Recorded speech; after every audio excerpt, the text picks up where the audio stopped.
vamos lá, irmãos. Nós temos estudado na escola dominical, na nossa classe aqui dos adultos, acompanhando aí um pouco sobre o livro do reverendo Arival Dias Casimiro, lá da igreja de Pinheiros, um livro que trata de um estudo a respeito do livro de Atos. E nós temos acompanhado um pouco disso e até mesmo apresentado aí algumas situações relacionadas ao livro de Atos que entendemos que devem ser aí acrescentados. E dentro dessa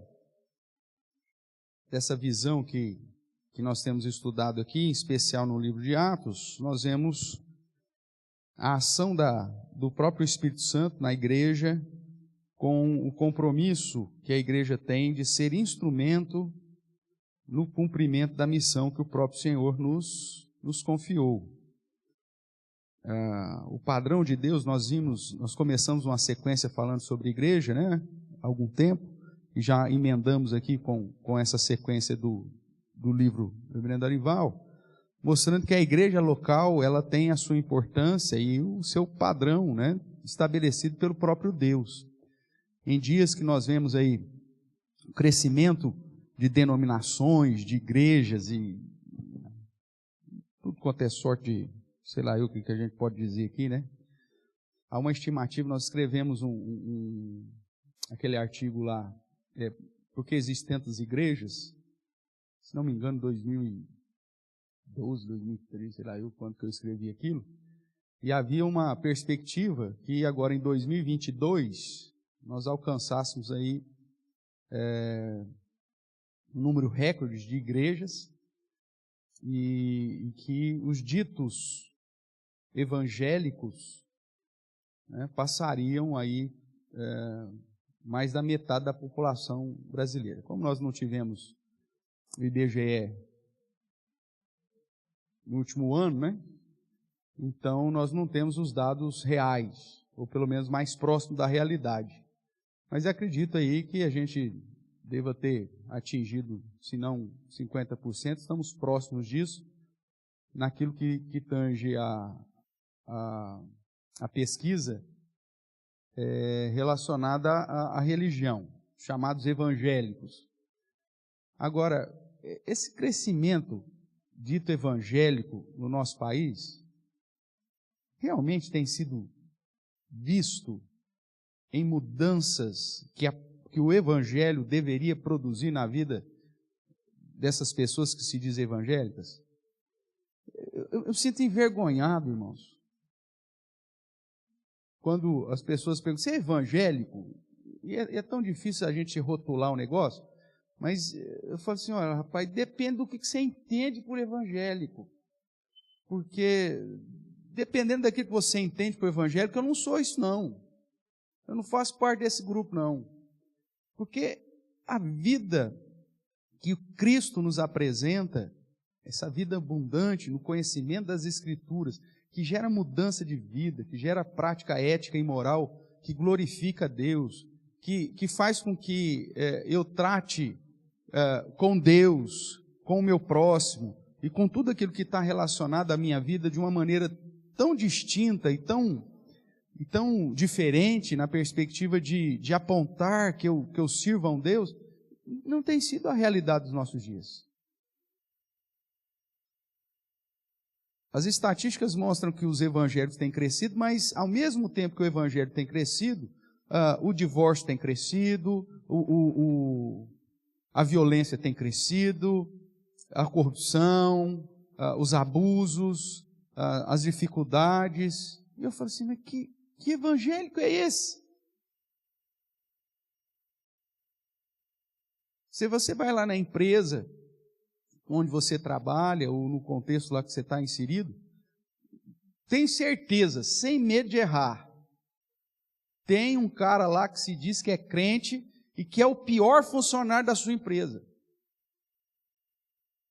Nem o pior dos ímpios não tem o padrão que esse infeliz tem lá, e se diz crente, se diz evangélico. Agora, que Cristo que ele conheceu, eu não sei, não é o que eu conheci, porque o Cristo que a Bíblia me apresenta e que eu tive um encontro pessoal com ele, a primeira coisa que ele fez para mim, diz, está tudo errado, você precisa mudar, e eu vou mudar. A sua postura em relação aos seus pais, a sua postura em relação à sua própria vida, a sua postura em relação ao seu dia a dia, tem que mudar.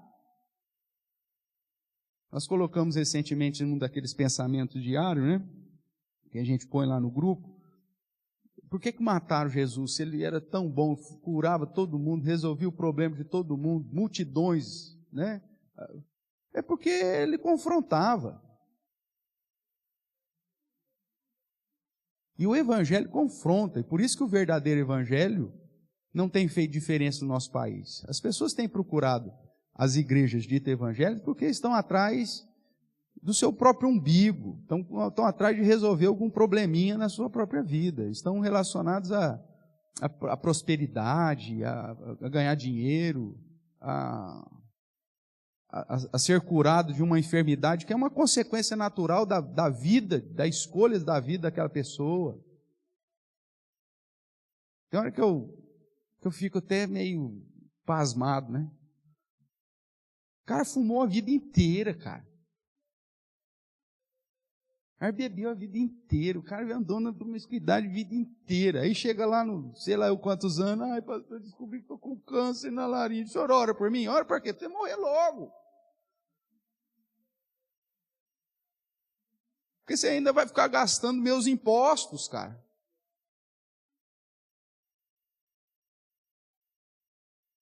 Tem que entender que tudo é fruto. É a mesma coisa. Ah, pastor, o senhor está gordinho. Eu sei, se eu morrer de infarto, amém.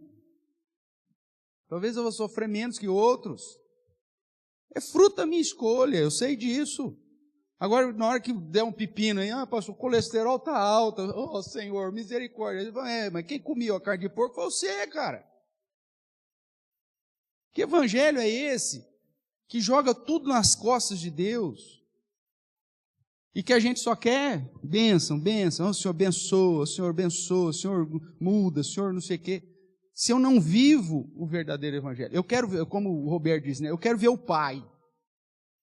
Eu quero ver Deus, eu quero ter bênção. E Jesus fala assim, se você não me conhece, meu amigo, se você não guarda os meus ensinamentos, se você não tem comunhão comigo, não adianta nada.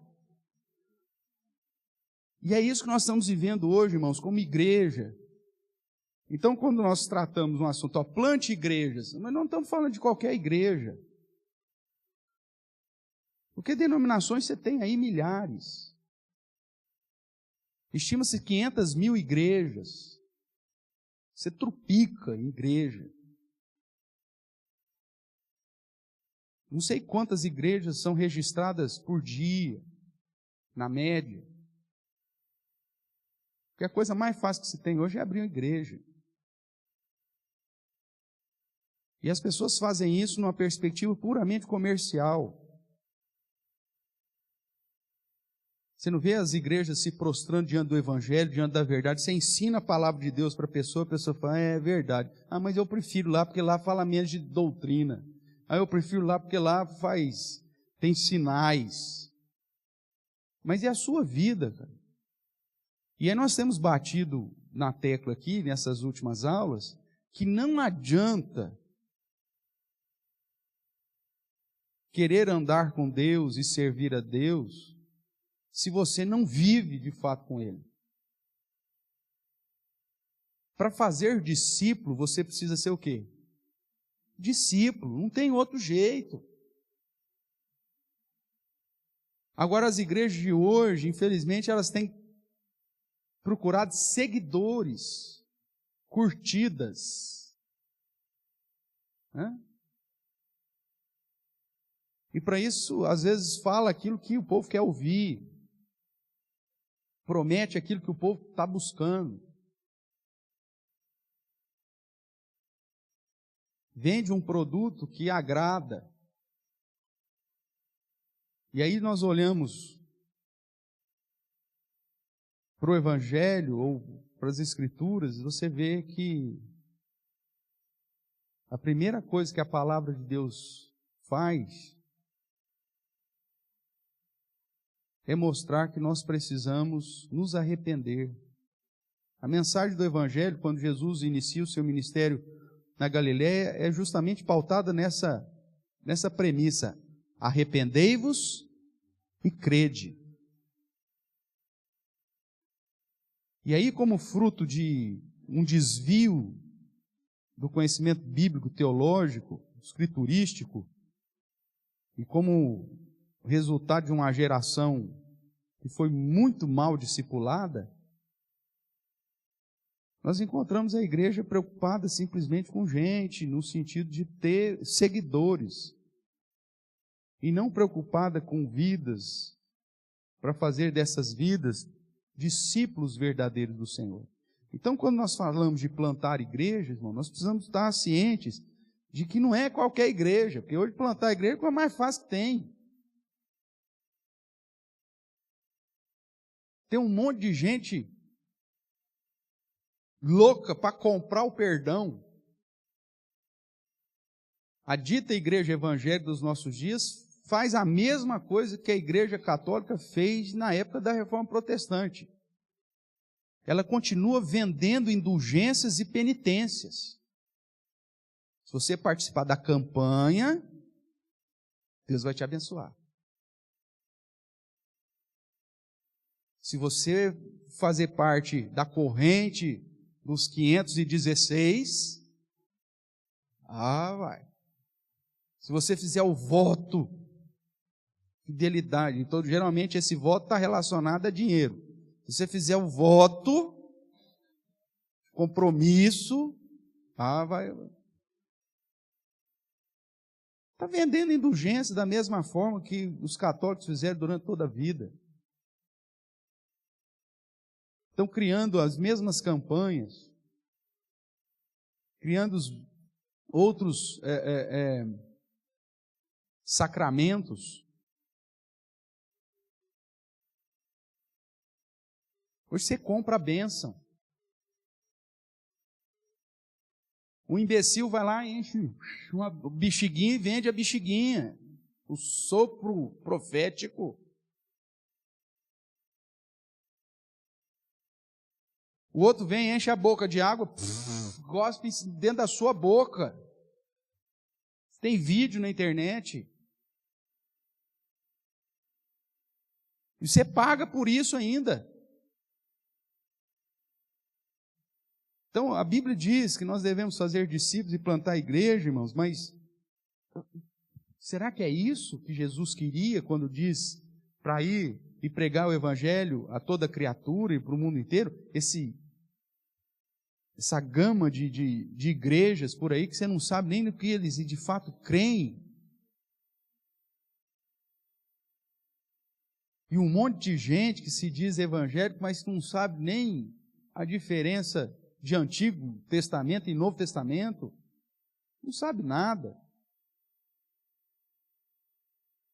E que procuram reuniões e eventos e, entre aspas, cultos, que fazem eles entrar em transe, rodar que nem um peão, cair babando no chão. Isso é cristianismo? Isso é igreja do Senhor?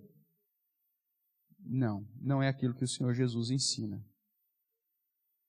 As pessoas hoje têm pregado e ensinado que vida cheia do Espírito Santo são experiências sobrenaturais, sair da racionalidade, enquanto que a Bíblia diz que o culto que agrada ao Senhor é justamente um culto racional.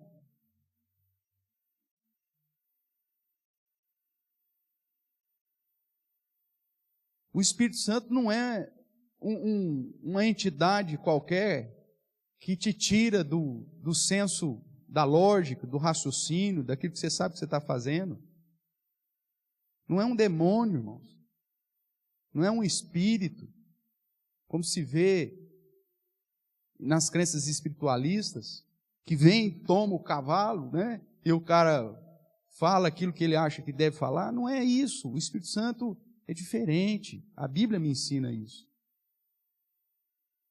Para que eu possa, de fato, ser instrumento na propagação do Evangelho de uma vida, através de uma vida que glorifique e exalte ao Senhor nos meus pequenos detalhes da minha vida. Quando nós olhamos para o Evangelho, nós vemos justamente os indicativos bíblicos para que nós possamos exaltar e engrandecer ao Senhor é nos pequenos detalhes da nossa vida.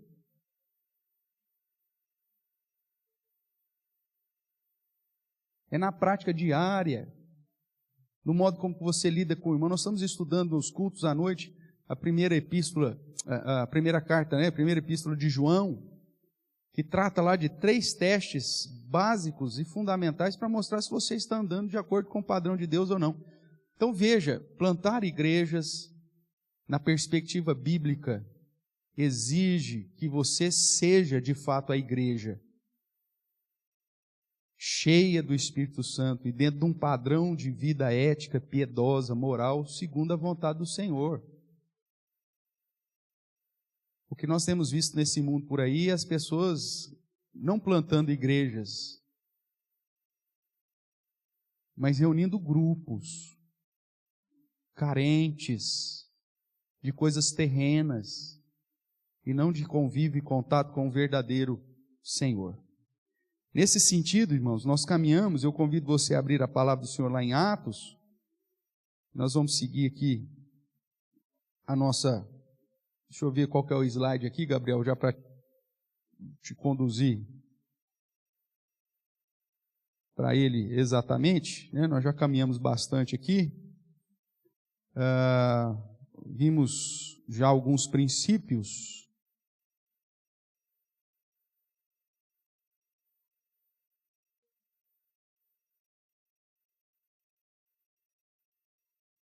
E chegamos então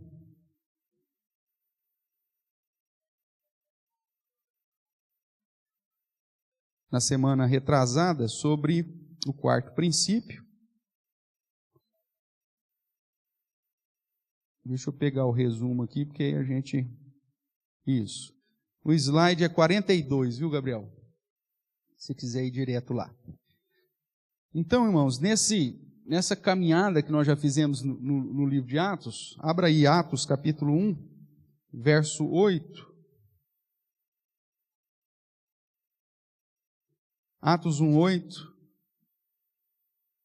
Nós temos já sintetizado aqui alguns princípios nesse versículo. Ele vai dizer: mas recebereis poder, autoridade, essa é a ideia, ao descer sobre vós o Espírito Santo, e sereis minhas testemunhas tanto em Jerusalém como em toda a Judéia e Samaria e até os confins da terra. Então, nós vemos nessas palavras de Jesus que o objetivo da igreja é a obra missionária. Essa é a prioridade, é testemunhar a respeito de Jesus até os confins da terra, até os lugares mais insignificantes. Essa é a expressão de confins, né? Regiões mais inóspitas e mais insignificantes da terra. Então a obra da igreja é a obra missionária. Essa é a nossa prioridade. A prioridade da igreja não é criar um ambiente gostoso para que a gente vive num clubinho social, destituído de uma missão. Não, a igreja ela se reúne para ensinar das Escrituras, para te preparar, para te capacitar no sentido do conhecimento, para que você pregue, para que você faça discípulos, para que o Evangelho alcance as nações. Ainda nesse mesmo versículo nós vemos que essa autoridade para proclamar e testemunhar a respeito de Jesus, ela não vem de você mesmo, mas é mediante a vinda do Espírito Santo sobre a sua vida. Portanto, o Espírito Santo é o executivo da obra missionária. E o livro de Atos inteiro vai nos chamar a atenção para o fato de que é o Espírito Santo dirigindo a igreja. Nós já vimos vários versos nesse sentido, que apontam para o fato de que eles, sob a ação do Espírito Santo, agiam como deveriam agir. Veja aí o capítulo 4, verso 31.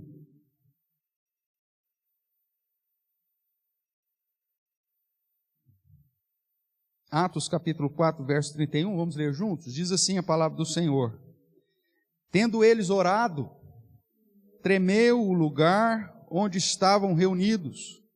Todos ficaram cheios do Espírito Santo e com intrepidez anunciavam a palavra de Deus. Veja, o Espírito Santo me conduz a pregar a palavra. É interessante o verso 31 aqui, porque hoje é o contrário. As pessoas oram e, ao invés de tremer o lugar, treme a pessoa, né? Então ela ora, treme, chacoalha, roda, prega na parede, tribucha no chão, sai que nem cobra. E ao invés de levantar para anunciar a palavra, sai e continua sendo o mesmo picareta de sempre, de segunda a sábado. Comprando, não pagando as contas, tratando mal a esposa, agindo de uma maneira ilícita, puxando o tapete um do outro, mentindo, roubando. Só que aí vem no domingo, ele tribucha de novo, porque está cheio do Espírito, sai lá derrubando os outros, rodando que nem um peão. Esse não é o Espírito Santo que a Bíblia apresenta, irmãos. Manifesta com glossolalia, dizendo que é o dom de línguas, que, biblicamente falando, não tem nada a ver com o xiribiricanta, canta labasteriana que esse povo faz por aí. Fruto de uma indução psicológica. É a língua dos anjos. Meu amigo, toda vez que o anjo veio revelar a palavra do Senhor, ele falar na língua da pessoa. Se tem uma língua dos anjos, tem que ser o aramaico ou o hebraico. Porque desde o Antigo Testamento, toda vez que um anjo veio conversar com alguém, ele falou na língua de Daniel, ele falou na língua de Maria, ele falou na língua de tantos outros que receberam essa manifestação. E a própria palavra do Senhor diz que esse período, então, encerra em Jesus Cristo. Mas não, as pessoas querem sinais. Aí você vai para a 2 Tessalonicenses, onde o próprio Deus fala, olha, cuidado com os sinais. Porque nos últimos dias os sinais vão ser operados pela eficácia de quem mesmo? Pela eficácia de Satanás. Ame a verdade, ame a palavra, ame o conhecimento das Escrituras. Deixe de ser ludibriado, enganado por falsos profetas e mestres. Provai os espíritos, provai os ensinos. Mas não, as pessoas têm caminhado, sendo conduzidas, ludibriadas, porque querem poder, porque querem manifestações de poder. Deus te chamou para pregar o Evangelho. E uma vez que você fica cheio do Espírito Santo, a tendência natural é acontecer o que aconteceu aqui no verso 31 do capítulo 4 de Atos. Ficaram todos cheios do Espírito Santo, e porque estavam cheios do Espírito Santo, com intrepidez, com ousadia, não ficava rodando, mas anunciavam a palavra de Deus. Então o Espírito Santo é que conduz. Você vai para Atos 13, dá uma olhadinha lá. Atos capítulo 13, que para mim já chamei a sua atenção para isso, é uma parte central aqui, essencial do entendimento do livro de Atos. Ele vai dizer, havia na igreja de Antioquia profetas e mestres, pregadores e professores, essa é a ideia. Barnabé, Simeão, Lúcio de Cirene, Manaém e Saulo. E servindo eles ao Senhor e jejuando, disse quem? Disse o Espírito Santo, separai-me agora Barnabé e Saulo para a obra que os tenho chamado. Então, jejuando, orando, e impondo sobre eles as mãos, os despediram. Verso 4, enviados, pois, por quem? Pelo Espírito Santo desceram a Seleucia e dali navegaram para Chipre. Irmãos, o Espírito Santo é esse executivo da obra, é Ele que enche a igreja, é Ele que te capacita com autoridade, é Ele que direciona a ação missionária da igreja, é Ele que envia, é Ele que dota, capacita, separa as pessoas para a obra que Ele mesmo tem chamado. Aí você olha para a igreja e a gente vê o seguinte, em momento de crise financeira, aumenta-se as vocações. Dado estatístico. Período de crise, aumenta o número de jovens que se dizem chamados para o Evangelho, para pregar o Evangelho. Isso é ridículo. Porque na hora que você está ganhando dinheiro, você não pensa em servir o Senhor. Aí na hora que a crise bate, não tem emprego mais, pastor, então você é pastor.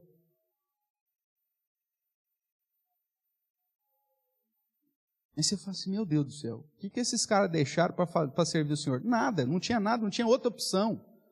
Eu conheço pastores que você pergunta, por que você é pastor? Eu falo assim, rapaz, eu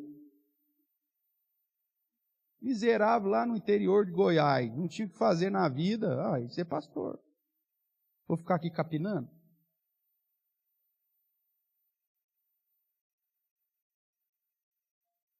Aí depois amarga a vida inteira, ministério e criando confusão, por quê? Porque o cara não foi chamado coisa nenhuma. Na minha turma entraram 37 alunos. No ano que eu me formei, que era o ano específico para mim, formaram 2. Aí Deus errou no chamado desses 37? E que se formaram depois, porque foram ficando lá, foram mais 3. No total dos 37, 5 se formaram.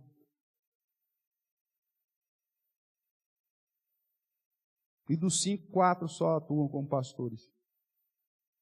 Aí você fala assim, o Espírito Santo errou. O Espírito Santo que, coitado,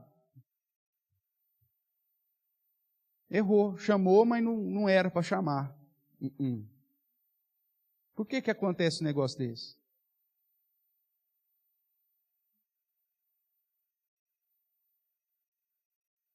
Justamente porque as pessoas não entenderam o que de fato significa ser igreja, irmãos.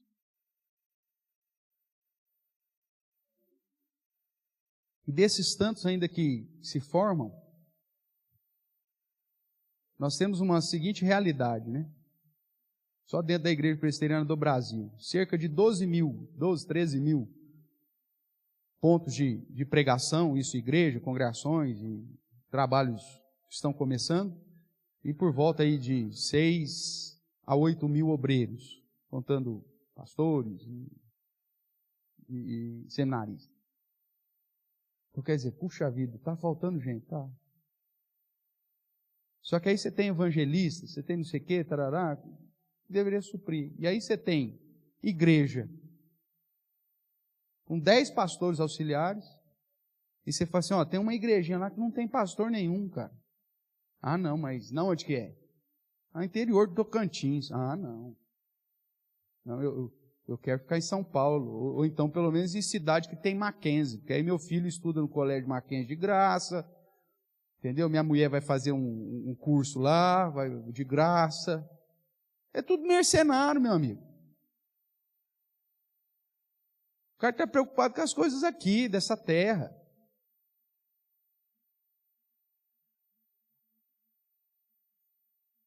Está preocupado em resolver o problema do umbigão dele.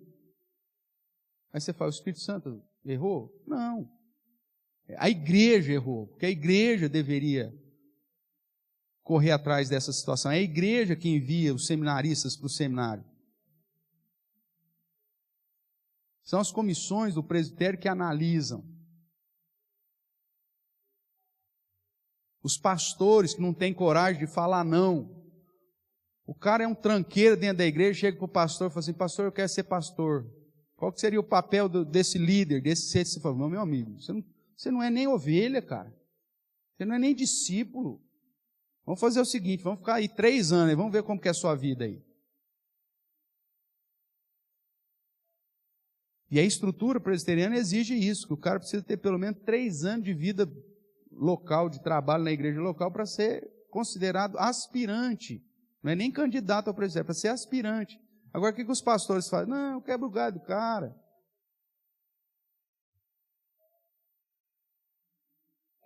Envia o cara. Até ontem era um promíscuo, safado, vagabundo. Mas Jesus transforma do dia para a noite. Então agora vai ser pastor. Põe lá. Peraí, cara. O próprio as Escrituras diz que tem que ser experimentado. Para ser líder da igreja, quanto mais para ser um ministro. Mas não, envia. Aí o presbitério, por sua vez, fala, vou comprar briga com o pastor que enviou, falando que o cara não está preparado para ir. Aí o presbitério também fica quieto. Aí manda 37 pessoas E aí ninguém termina, ou só 5 terminam. Por quê? Porque a igreja está brincando de ser igreja, irmãos. Está preocupada muito mais com a glória dos homens do que com a glória de Deus. E uma igreja, para ser uma verdadeira igreja, ela precisa estar preocupada com a glória de Deus, não agradar pessoas. Agora, essa não é uma mensagem que agrada, né? Aí o pessoal fala, pastor, não prega isso, não fala assim, pastor. Tem visitante hoje, pastor. Vai, né? Fala isso não.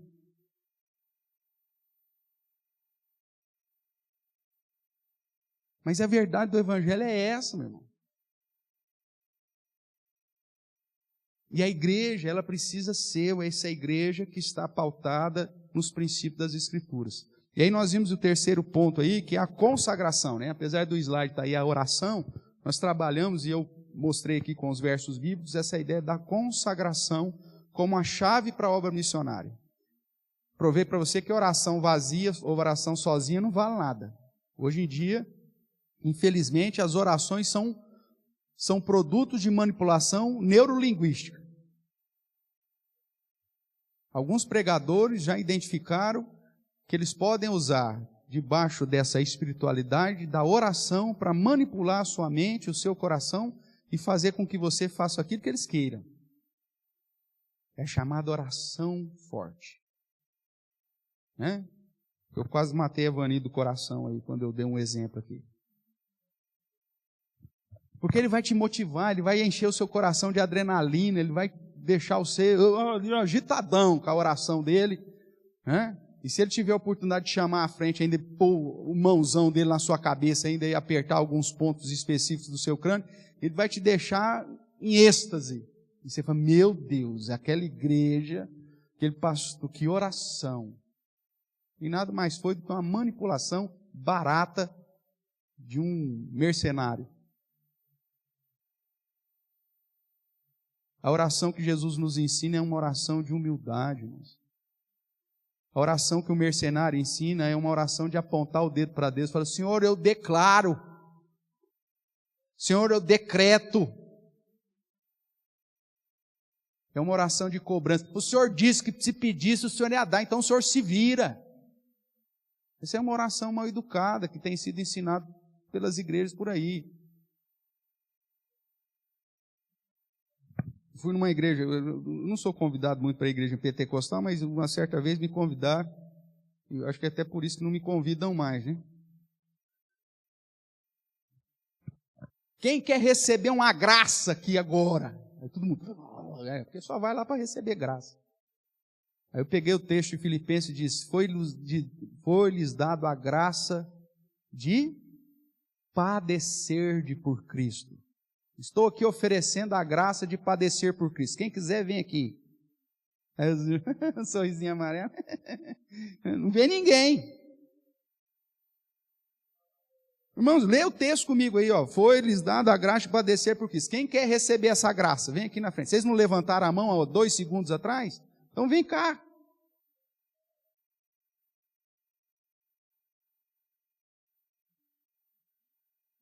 Cheguei para ele e falei assim, deixa eu perguntar outra coisa para você. Quem tem filho?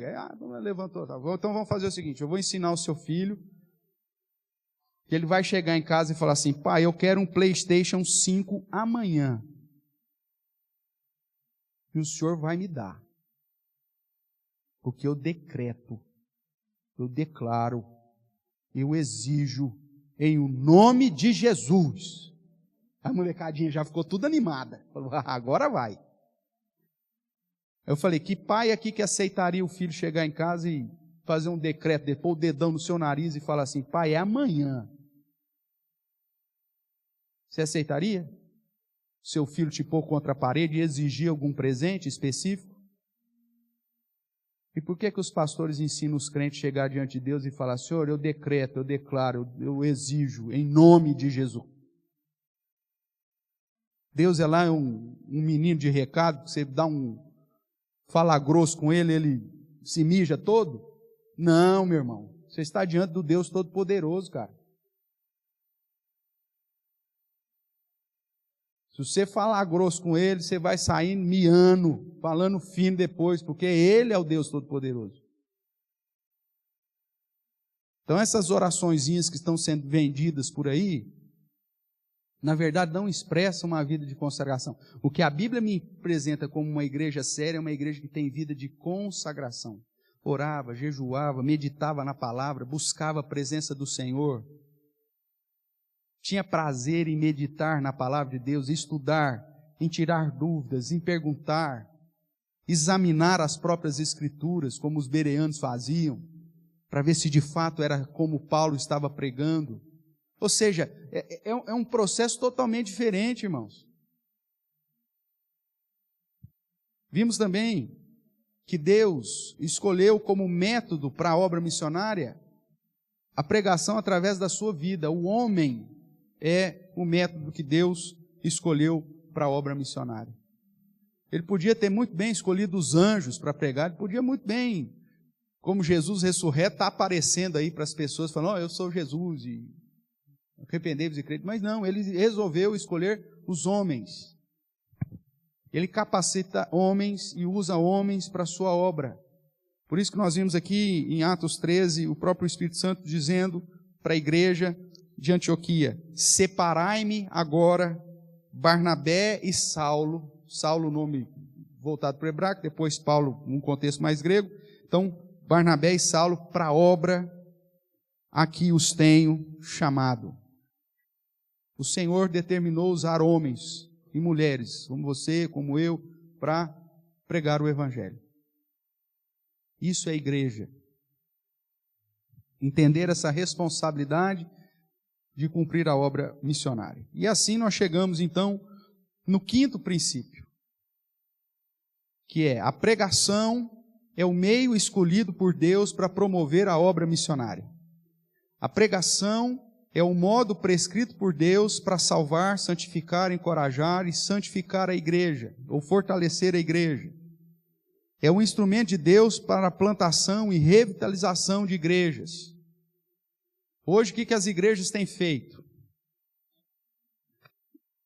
Tira as escrituras, tira a palavra, que é a verdade, e coloca alguma coisa no lugar. Seja entretenimento, seja show, seja testemunhos. A igreja de hoje ela é tão frágil na perspectiva de conhecimento bíblico que ela prefere gastar 40 minutos com música, e às vezes músicas não teocêntricas, músicas que exaltam o coração do homem e não exaltam a grandeza de Deus. Prefere gastar mais 40 minutos dando oportunidades. Obrigado pela oportunidade. Pastor presidente, obrigado pela oportunidade. Irmãos, obrigado pela oportunidade. E aí só vendo essas oportunidades, só sai besteira. Porque nada é comparável à palavra. O seu testemunho, por mais bizarro e grandioso que seja, não substitui o Evangelho. Ah, pastor, já fui ex-homossexual, já fui ex-prostituta, já fui ex-bruxo, já fui sei lá eu o que mais, já fui sei lá eu, ponho aí o que você quer colocar no pacote, e aí então o meu testemunho de vida vai converter muita gente. Não vai converter meu amigo. Por mais grandioso que seja o seu testemunho, por mais impactante que você seja na sua fala, na sua eloquência, isso pode até mover o coração, emocionar o coração e convencer algumas pessoas, mas converter, não vai converter Porque o meio que Deus estabeleceu para alcançar os seus é mediante a pregação do Evangelho. O Evangelho da salvação. O Evangelho é o poder de Deus para a salvação. Não, pastor, eu fiz uma música. Não é nada de um texto bíblico assim, eu saio lá do mais profundo do meu ser. Eu estava inspirado, pastor. Música linda. Deixa eu cantar, porque essa música vai tocar o coração de todo mundo. Pode tocar, chorar, igual a música de Roberto Carlos faz com as velhinhas lá. Mas não vai converter porque o processo de conversão é mediante o ouvir do Evangelho da salvação. Hoje nós temos campanhas evangelísticas, cruzadas evangelísticas, eventos, apresente tudo. Pastor, vai ter um grupo de pantomima. Meu Deus, pastor, o senhor precisa ver. A gente vê aqueles meninos lá, tudo de preto, com a cara preta, e eles fazem uns trem lá. Meu Deus, arrepia a gente.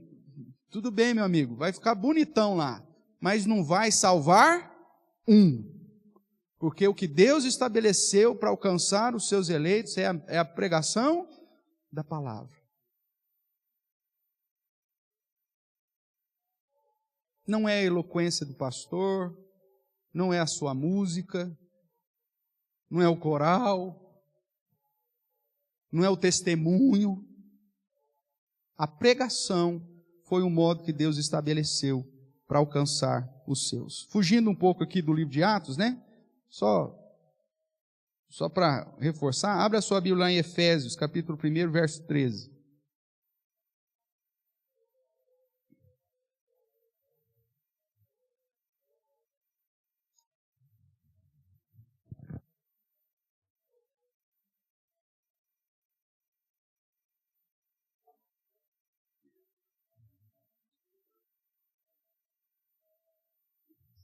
Em quem também vós, depois o quê?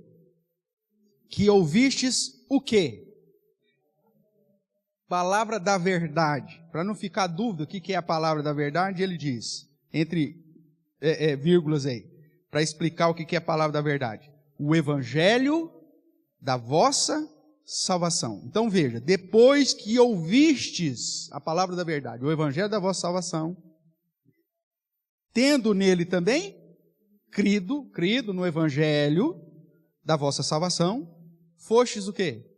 Selados com o Santo Espírito da promessa. Esse é o processo. Esse é o processo. Dá uma volta aqui comigo para Romanos. Romanos capítulo 1, verso 16.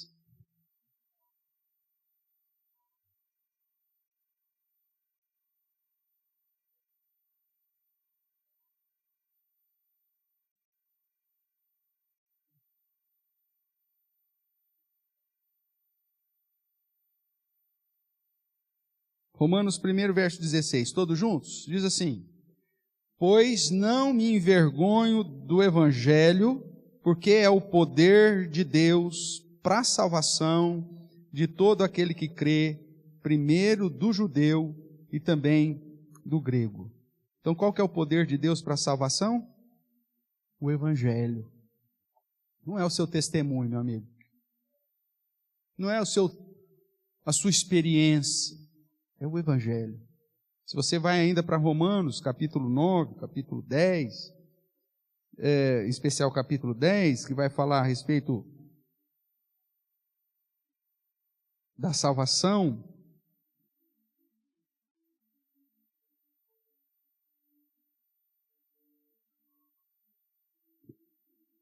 o verso 14 serve aí para sintetizar, né, a ideia. Diz assim: como porém invocarão aquele em que não creram? E como crerão de quem nada ouviram? E como ouvirão se não há quem pregue? E como pregarão se não forem enviados?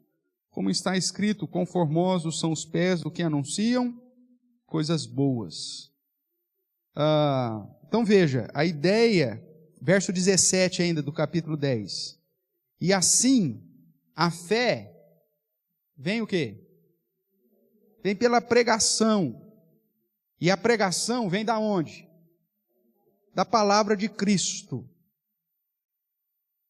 Mas perguntou: porventura não viram? Sim, por certo. E aí Paulo continua: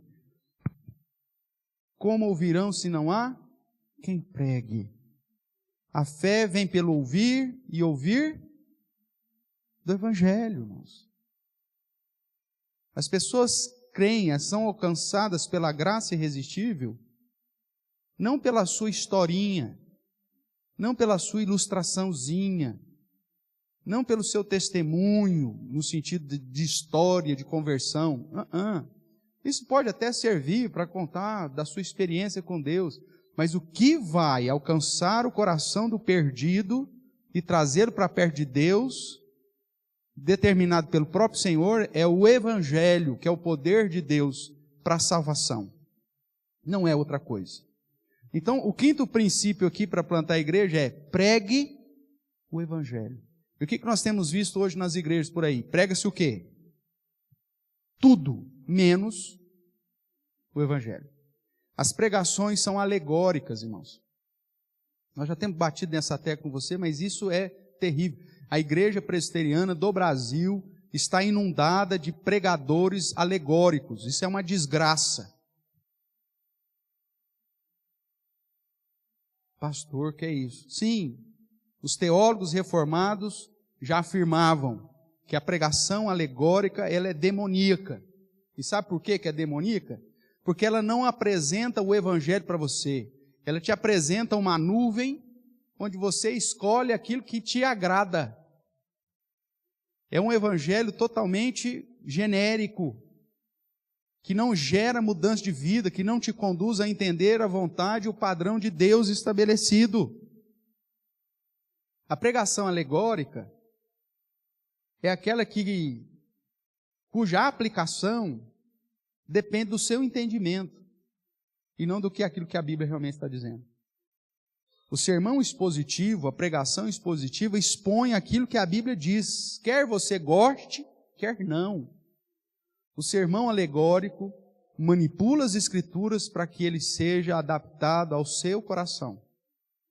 É aquelas mensagens bonitas que agradam todo mundo, estilo, quem é o seu Golias? Deus te dará vitória.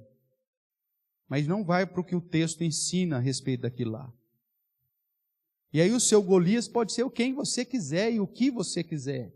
E você sai da igreja, nossa, vou derrotar o meu Golias. O meu Golias é o meu patrão, aquele chato que não me dá aumento. Aí deixa ele. O meu Golias é a minha sogra. O meu Golias é o vizinho. Aí você sai feliz da vida achando que você vai vencer o Golias. Agora o texto não está falando nada disso. Ou como o outro lá pregou, aniversário da igreja presbiteriana do Brasil. Aonde você pendurou a sua harpa? E a sua harpa pode ser qualquer coisa. A harpa é sua. Você que define o que é a sua harpa. Você que define aonde você pendurou a harpa. Ou como diz o outro lá, o profeta, o servo do profeta pediu um machado emprestado e foi lá cortar uma árvore na beira do rio, o machado caiu, afundou. Aonde caiu o teu machado? E aí você define o que é o seu machado, define aonde caiu o seu machado. E você sai aí, né, cheio de esperança que o machado vai flutuar de novo. Agora, qual que é o real ensino daquele texto? Não importa, o importa é que o meu machado caiu, pastor. E eu saí daqui hoje com o coração cheio de que meu machado vai flutuar.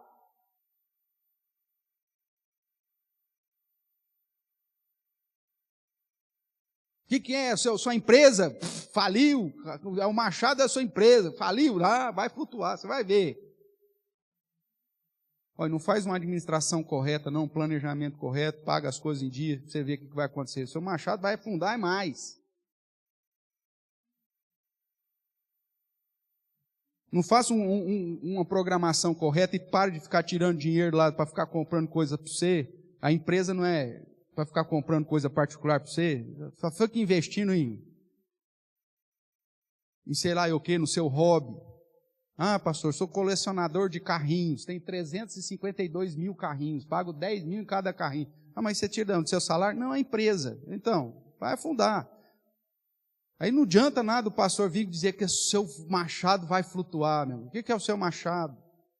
Ah, não é a sua empresa? O que é a sua profissão? Você é datilógrafo? E aí o cara falou que agora, você como datilógrafo, vai ter uma oportunidade de vender. Meu amigo, ninguém mais. Não tem nem máquina de escrever mais. Você que não muda de emprego logo, de profissão para você ver. O que vai acontecer com você? Não adianta o pastor falar que o seu machado vai flutuar.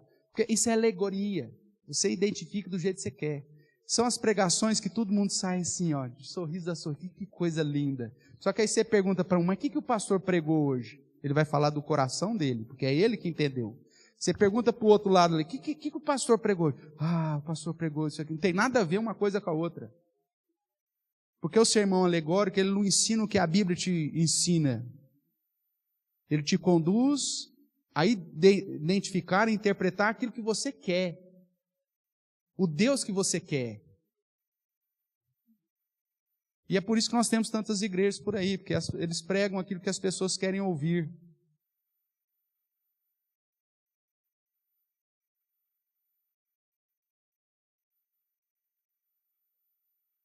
Aonde caiu o seu machado? E aí vai.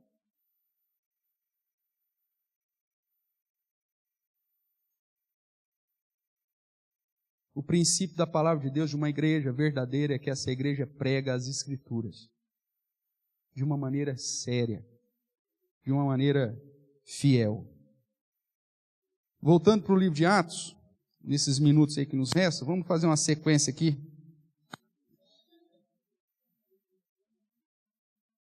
Atos capítulo 6, verso 4. Nós já lemos, né, Atos 4:31, eu até cito aqui depois, que cheios do Espírito Santo pregaram a palavra de Deus. Pregação é essa. Mas veja aí Atos 6, verso 4.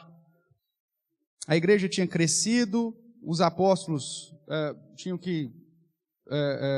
estavam sendo questionados, que tinham que cuidar das viúvas. E aí veja o que os apóstolos dizem.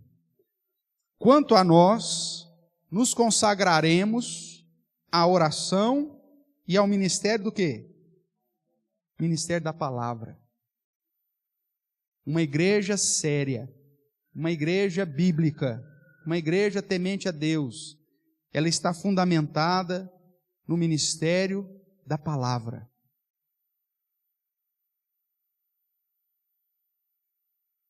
O fundamento dessa igreja é ser um instrumento para ensinar da palavra, com fidelidade, as Escrituras. Porque é isso, irmãos, que vai sustentar você no dia mau. Na hora que a adversidade bater a sua porta, é a palavra de Deus que vai te fortalecer. É ela que vai te sustentar. Pouco importa se o irmão fulano de tal tem um testemunho A, B ou C. Na hora que a situação apertar para o seu lado, a única coisa que você vai ter são as Escrituras para te fortalecer. O foco de uma igreja bíblica é o ministério da palavra, anunciar a palavra. Hoje a maioria dos púlpitos só ensinam historinhas.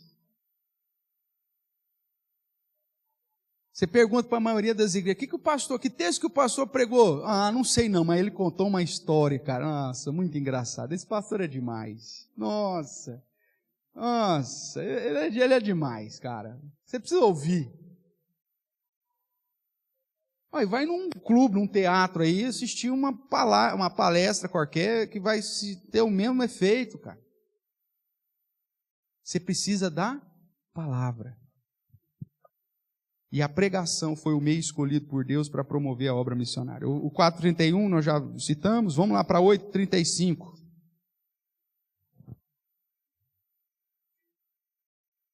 E é engraçado, né, irmãos, que as Escrituras é fantástico, mas tem gente que fala, não, nós pregamos a palavra. Aí ele lê um verso da palavra e aí vai, viaja. E a palavra mesmo não foi ensinada absolutamente nada da palavra. 8:35. Acompanha a leitura aí, diz assim. Então, Filipe explicou, e começando por essa passagem do quê? Da Escritura, anunciou-lhe a Jesus. Filipe estava aqui com o eunuco, eles estavam lendo Isaías, ele não estava entendendo, e aí a Bíblia diz que Filipe explicou o quê? A passagem para ele, as Escrituras. E começando por essa passagem de Isaías, ele anuncia toda a Escritura, mostrando que Jesus, de fato, é o Salvador, que Jesus é o Cristo. Irmãos, aqui está o fundamento da verdadeira igreja: pregar a palavra, explicar, anunciar a palavra. Agora você vai nas igrejas por aí, 2 horas de culto só manipulação psicológica, emocional.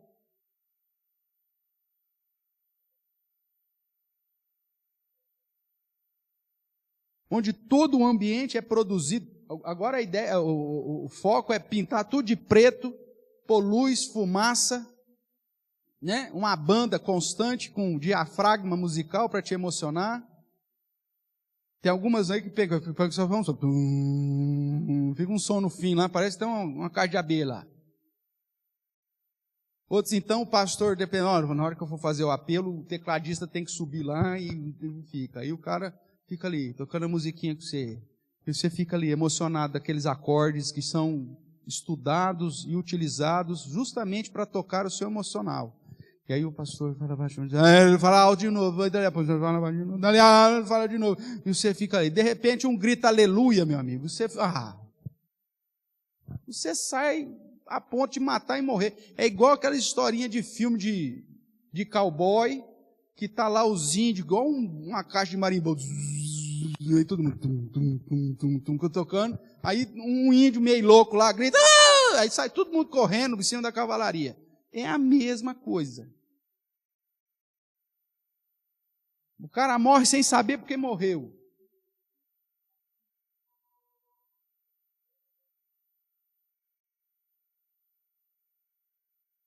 Essa tem sido a base da igreja de hoje. E a perspectiva bíblica é palavra. Capítulo 10, 42.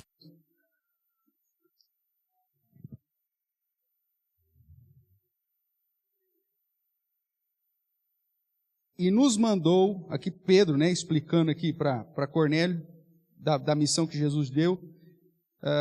Vou ler a partir do 40 para você entender. A este ressuscitou Deus no 3º dia, concedeu que fosse manifesto, não a todo o povo, mas a testemunhas que foram anteriormente escolhidas por Deus, isto é, a nós, que comemos e bebemos com ele, e depois que ressurgiu dentre os mortos, e nos mandou a fazer o quê? Pregar ao povo e testificar que ele é quem foi constituído por Deus, juiz dos vivos e dos mortos. Nós somos enviados para pregar, e pregar a palavra. Capítulo 13, verso 1, nesse texto aqui que eu cito sempre como básico, né? Havia na igreja de Antioquia profetas e mestres. Pregadores, profetas no contexto de Atos é sinônimo de pregadores, porque o período revelacional já tinha terminado. Tinha lá um ou outro caso dentro da questão dos apóstolos, como credencial de apóstolo. E mestres, educadores, professores. Pregadores e mestres é o que sintetiza aquilo que Atos capítulo 6 chama de ministério da palavra. A igreja precisa ter profetas e mestres. O que mais? Capítulo 16.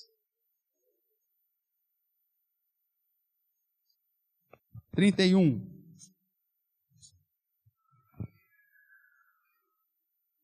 Responderam-lhe, crê no Senhor Jesus e serás salvo tu e tua casa. Aqui nós temos uma promessa específica para o carcereiro. O livro de Atos é um livro histórico, está registrando a história. Esse aqui não é uma promessa para você. Pode até ser que Deus salve você e a sua casa inteira, mediante a pregação do Evangelho. Mas aqui não é uma promessa para todas as pessoas. Eu vejo muito pastor usando esse verso aqui, 16:31, para aplicar como promessa para os outros, né? A irmãzinha fiel lá, ai pastor, meu filho é traficante, é um tranqueiro, não sei o quê. Não, minha irmã, fica tranquila. A palavra de Deus diz, crê no Senhor Jesus, será salvo tu e tua casa. Aí chega a noite, pastor, meu filho morreu no tiroteio. E agora? Não, a Bíblia diz, crê no Senhor Jesus, será salvo tu e tua casa. É isso a aplicação? Não. Aqui é um livro histórico, está registrando a história de que os apóstolos fizeram uma promessa para o carcereiro e essa promessa se cumpriu. Agora, se cumpre só porque eles prometeram? Não, veja a sequência. Crê no Senhor Jesus, será salvo tu e tua casa. Verso 32. E lhe pregaram o quê? A palavra de Deus. Somente ao carcereiro? Não, e a todos os da sua casa. E naquela mesma hora da noite, cuidando deles, lavou-lhes os vergões dos aceitos. A seguir, quer dizer, eles ouviram a palavra, creram na palavra, a seguir foi ele batizado e todos os seus. A promessa foi dada e a promessa foi cumprida, mas não desassociada da pregação da palavra de Deus. Não é porque os apóstolos deram uma promessa para o carcereiro, eles viraram as costas, foram embora e está tudo certo. Não, não, não. A promessa que Deus mandou dar para você é que você e sua casa será salvo. Traz todo mundo aqui que nós vamos pregar o evangelho para eles.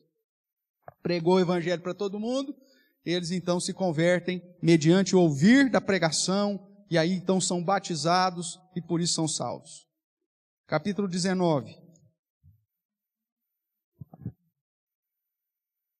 Aconteceu que, estando Apolo em Corinto, Paulo, tendo passado pelas regiões mais altas, chegou a Éfeso e, achando ali alguns discípulos, perguntou-lhes: recebestes porventura o Espírito Santo quando crestes?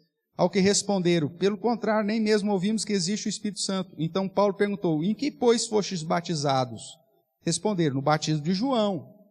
Aí disse-lhes Paulo: João realizou o batismo de arrependimento, dizendo ao povo que cresce naquele que vinha depois dele, a saber, em Jesus. Eles, tendo ouvido isto o quê?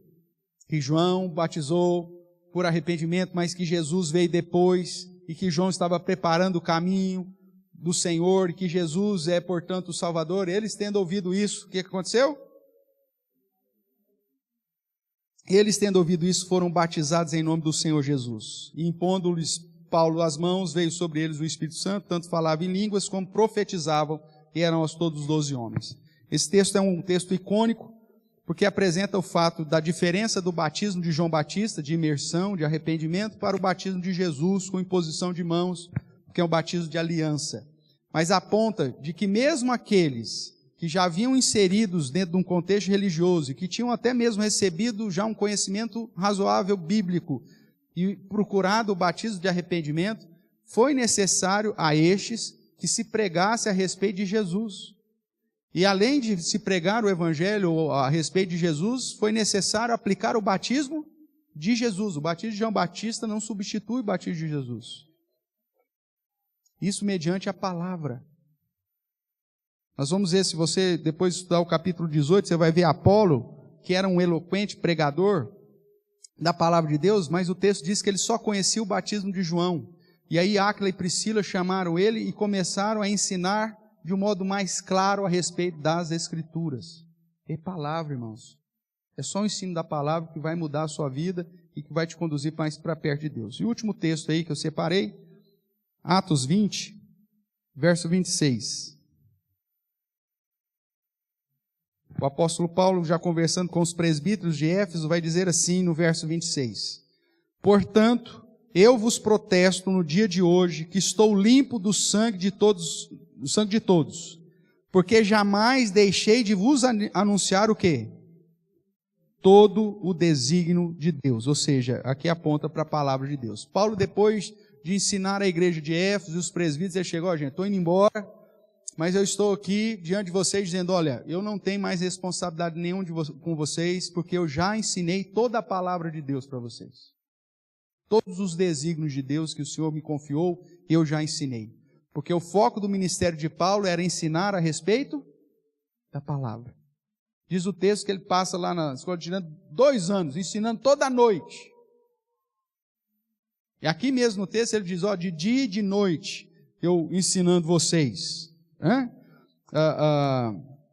E por isso agora eu posso vos protestar que estou limpo do sangue de todos, porque eu já ensinei tudo que eu tinha que ensinar para vocês. Veja, a pregação, portanto, irmãos, é o meio escolhido por Deus para promover a obra missionária. A igreja foi chamada para pregar.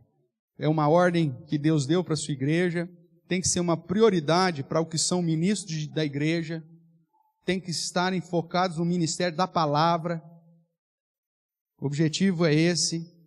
E aí nós vemos dentro de um contexto bíblico essa oração mais a pregação gerando intrepidez, ousadia. Se você não tem conhecimento da palavra, você vai ficar enrolando.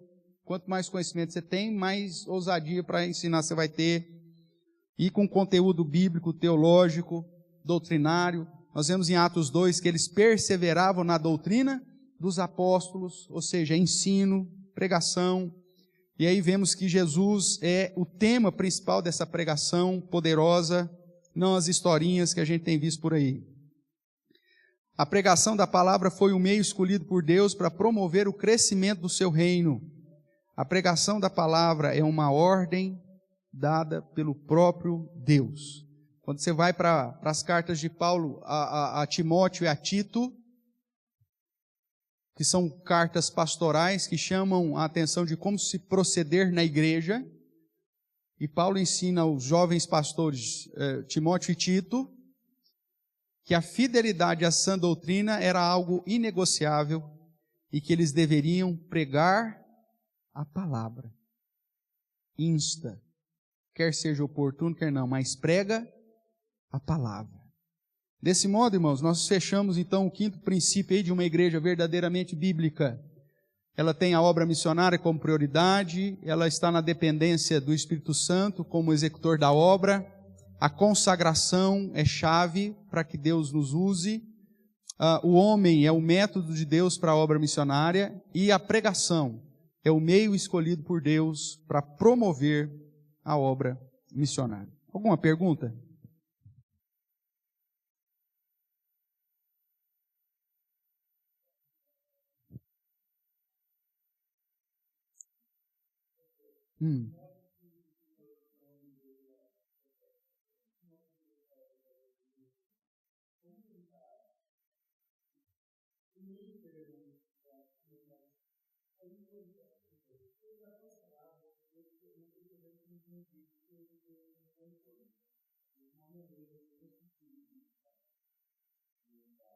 Não tem outra estratégia, Léo.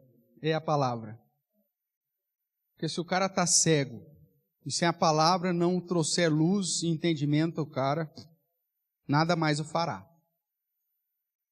Lógico que a palavra de Deus diz que nós temos que ter sabedoria com os que são de fora. Né? Então, o apóstolo Paulo, nesse sentido, né, que ele fala que se fez fraco com os fracos. Então, quando ele pregava para o judeu, ele não chegava lá com um sanduíche de lombo. Ô pessoal, vamos tomar um lanchinho aqui e bater um papo. Ele não confrontava a cultura, a tradição e tudo mais. Então, usar primeiramente, obviamente, os pontos que já são comuns. A Bíblia é a palavra de Deus? É. O que a Bíblia diz é verdade? É. E a partir daí, então, começando a mostrar textos que confronte a prática errada. Né? Geralmente, o erro que nós cometemos é que a gente, às vezes, já vai de supetão naquilo que para o cara é essencial, né? E aí falta um pouco, às vezes, a sabedoria, mas a estratégia é sempre usar a palavra, agora com sabedoria. Você crê na Bíblia? A Bíblia, o que é mais importante para você? A Bíblia ou o que o seu pastor diz? Não, a Bíblia. Então tá bom, então o seu pastor disse isso, e vamos ver o que a Bíblia diz? Aí você mostra o que a Bíblia diz. Né? Então, mas não existe outra estratégia para conduzir as pessoas à luz, senão a verdade do Evangelho, a pregação. Então tem que ser por esse meio, porém, usando um método de sabedoria, né, em comunhão com o Espírito Santo, para Deus te dar discernimento, você falar aquilo que realmente precisa ser dito, que é esses princípios que a gente tem visto, não tem como fugir disso. Né? É muito comum hoje, você vai visitar alguma igreja, no sentido de quando você vai pastorear a igreja, você já vê o naipe do conselho da igreja quando os presbíteros chegam para você e perguntam assim, qual que é a sua estratégia para a igreja crescer? Você fala, essa aqui é uma empresa e esses caras aqui são só os fiscais. Esses caras aqui não devem ser nem crente, esse infeliz. E o problema é quando você chega numa igreja que você tem um tipo de questionamento desse, o mais triste é que passa o tempo e você fala, realmente, não eram crentes, era uma empresa e esses caras não sabem o que eles estão fazendo.